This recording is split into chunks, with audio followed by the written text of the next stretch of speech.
Bismillahirrahmanirrahim. Assalamualaikum warahmatullahi wabarakatuh. Perkenalkan, nama saya Ratna dengan NIM 21073013 Baiklah, di sini saya akan menjelaskan tentang sistem integrasi peternakan dan perikanan. Baiklah, langsung saja integrasi kelapa dan ternak. Usaha pertanian terpadu kelapa dan ternak merupakan salah satu alternatif peningkatan produktivitas lahan. Integrasi ini dapat mengatasi permasalahan penurunan produktivitas lahan tanaman sela akibat naungan. Selain itu, lahan bisa dimanfaatkan untuk tanaman di bawah tegakan yang cocok dan tanah terhadap naungan. Ternak yang dapat diintegrasikan perkebunan dengan kelapa, salah satunya kambing. Menurut Polekitan 2012, setiap perkebunan kelapa dapat ditanami tanaman yang menghasilkan pakan ternak kambing. Setiap hektar perkebunan kelapa menghasilkan hijauan segar dari tanaman gamal, rumput raja, dan jerami jagung. Ternak yang banyak diminati masyarakat adalah sapi. Hal ini menunjukkan ternak sapi memiliki populasi terbesar di antara kambing dan domba. Jumlah total sapi 721 ekor, jauh dibandingkan dengan kambing dan domba yang masing-masing tidak sampai setengahnya. 2. Integrasi dengan ikan. Penggunaan lahan yang kosong dari tanaman utama untuk dimanfaatkan budidaya. Tidak hanya dengan tanaman saja. Pemanfaatan lahan kosong dapat digunakan untuk budidaya ikan air tawar. Budidaya ikan tawar dapat dibudidayakan di lahan perkebunan tanaman tahunan.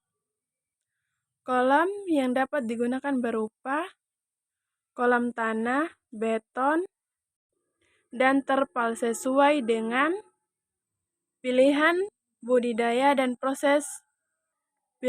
proses budidaya dan kondisi lahan. Pada lokasi KL dapat ditegakkan, dapat dimanfaatkan untuk budidaya kolam air tawar.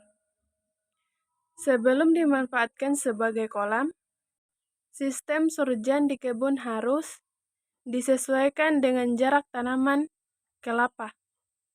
Baris tanaman kelapa dibuat lebih tinggi, dan ruang antara baris tanaman kelapa dibuat lebih rendah. Bagian yang lebih rendah ini dimanfaatkan sebagai kolam air tawar. Jika integrasi berjalan dengan baik, produktivitas lahan dapat lebih tinggi karena terdapat dua hasil berupa kelapa dan ikan.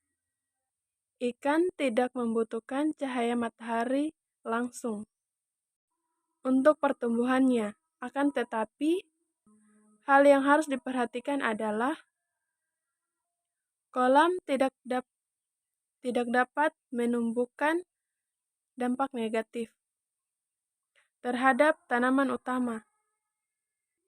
Diupayakan pertumbuhan tanaman kelapa tetap baik sebagaimana tanpa adanya kolam.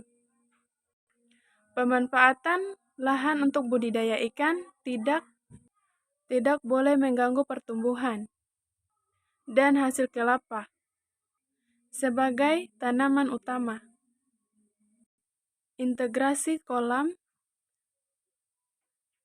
dan kelapa dapat memberikan keuntungan lain terhadap tanaman. Kelapa karena air kolam dapat digunakan untuk irigasi tanaman. Kandungan air di dalam kolam memiliki sejumlah unsur hara yang dapat bermanfaat bagi tanaman.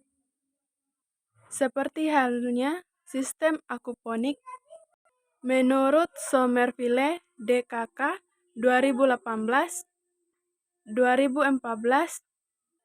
terdapat potensi nitrogen dan unsur hara lain dalam limbah cair dan padat sisa budidaya ikan.